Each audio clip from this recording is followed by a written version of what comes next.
أكبر الله أكبر الله أكبر الله أكبر الله أكبر ولله الحمد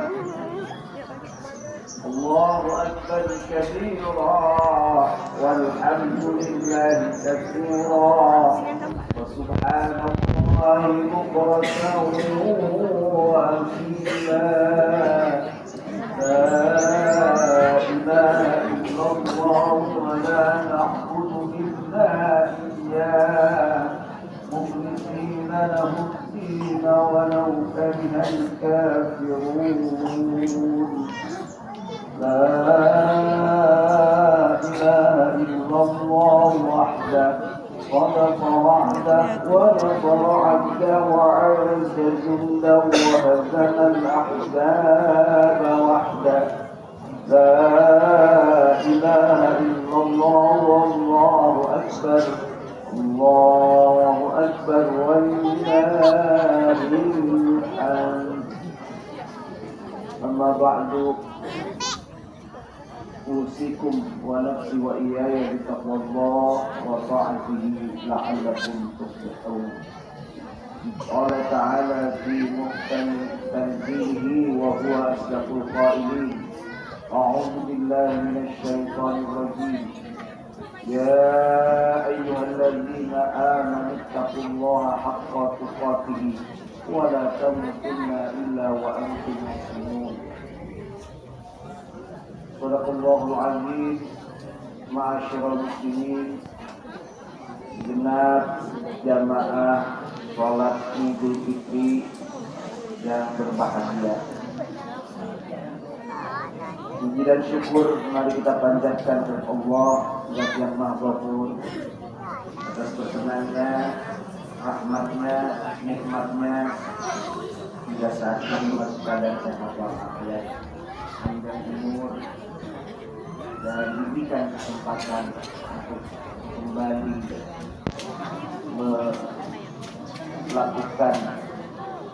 melaksanakan sholat Idul Fitri di tahun 1443 Hijriah. Selawat salam semoga senantiasa terlimpah kepada junjungan baginda Rasul Nabi kita Muhammad sallallahu alaihi wasallam, ikut pada keluarga dan sahabat-sahabatnya serta pengikutnya yang senantiasa ittiba sunnah-sunnahnya hingga akhir hayat. Kesempatan baik ini waktu berwasiat untuk saya dan semua kaum muslimin jamaah sholat Idul Fitri yang berbahagia. Mari kita senantiasa meningkatkan kualitas keimanan serta ketakwaan kita kepada Allah, lebih ya oleh takbir berkumandang hingga khatib turun mimbar. Tidak intinya lisan kita mengungkapkan syukur melalui pembacaan takbir dan tahmid, dan ini merupakan pengakuan kita terhadap keagungan Allah. Di dalam Idul Fitri yang berbahagia, Idul Fitri ini adalah merupakan momen penting untuk kita muhasabah, mengkoreksi, bahkan saum yang telah kita lakukan selama 1 bulan penuh tanpa cacat itu sejatinya untuk 11 bulan ke depan. Berharap mudah-mudahan karakter sifat perilaku kita lebih baik daripada tahun-tahun sebelumnya. Ma'asyiral muslimin, sidang sholat Idul Fitri yang berbahagia. Kalau di dalam penamaan bulan bahwa 1 Syawal itu jatuh pada hari ini atau mungkin hari kemarin yang telah kita, sholat Idul Fitri terlebih dahulu. Dan perbedaan ini buat kita hal biasa, tidak menjadikan pemicu untuk kita saling satu dengan yang lain menyalahkan. Tapi kita ambil hikmah. Yang terpenting adalah untuk kita. Syawal itu artinya peningkatan. Ibadah yang sama ini kita lakukan di bulan suci Ramadan, yang membaca Al-Quran, yang qiyamul lail, berinfak dan bersedekah, yang kita lakukan selama 1 bulan ini, maka sejatinya 11 bulan depan itu harus lebih meningkat. Bukan kemudian setback, bukan kemudian malah kembali ke belakang, tapi harus semakin meningkat. Kalau selama ini mungkin saja di dalam bulan suci Ramadan kita membaca Al-Quran bisa 1 kali khatam atau mungkin 2 kali khatam dan seterusnya. Sejatinya di 11 bulan ke depan adalah harus lebih lagi meningkatkan membaca Al-Quran, termasuk berinfak, termasuk bersedekah, bersilaturahmi dan lain sebagainya. Kebiasaan-kebiasaan kita yang dilakukan selama bulan Ramadan, maka karenanya peningkatan itu dinamai dengan bulan Syawal untuk meningkatkan ibadah kepada Allah sejatinya. Kebiasaan mungkin 1 kali khatam, boleh jadi berikutnya 2 kali khatam dengan membaca Al-Quran. Qiyamul lail, bangun malam, sholat tahajud, kita lakukan di dalam bulan suci Ramadan. Sejatinya di 11 bulan ke depan kita lebih banyak lagi untuk qiyamul lail, sholat malam. Nah ini sesungguhnya hadirin saum yang dikehendaki, yang di dalam keterangan ulama bahwa saum nanti akan terlihat seseorang itu memiliki asar membekas atau tidak di dalam kehidupan sehari-hari. Kalau tidak, maka berikutnya bagaimana Rasulullah banyak sekali membantu melakukan puasa hanya mendapatkan lapar dan dahaga. Yang selama ini dilakukan itu hanya lapar, itu hanya dahaga, tidak sedikit pun. Artinya apa? Puasa yang tidak memberikan bekal, berasal kepada kehidupan kita di 11 bulan. Karenanya hadirin, kalau kita melihat di dalam Al-Quran ada 9 kata saum, ada 15 kata siam. Itu diulang-ulang dengan berbagai macam, dan maksud dan tujuannya adalah tidak ada lain. Oh, dengan puasa itu adalah untuk merubah, memiliki karakter yang baik, dan disebutkan dalam surat Al-Baqarah ayat 183, la'allakum tattaqun, agar menjadi manusia yang bertakwa kepada Allah.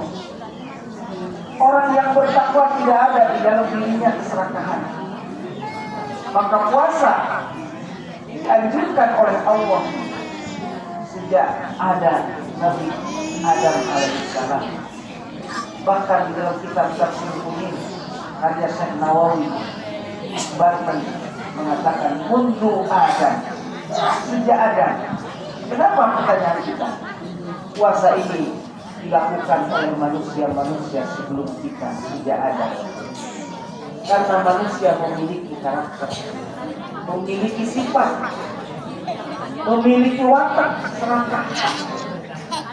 Maka puasa adalah salah satunya di antara untuk meminimalisir keserakahan, ketamakan, kerakusan yang dimiliki oleh setiap manusia.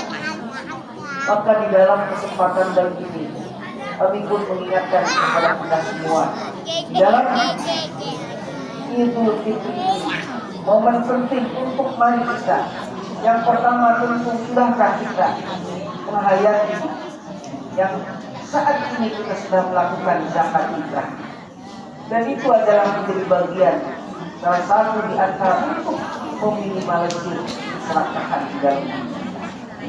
Dan ini penting hadirin, karena karakter manusia itu adalah sama dari dulu sampai sekarang, dia memiliki sifat dan karakter serakah.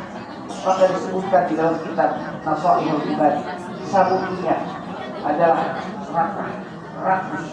Itu karakter dan sifat manusia.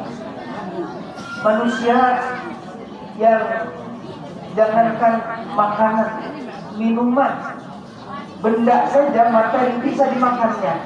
Untuk apa? Semata-mata karena ingin mendapatkan keuntungan yang besar.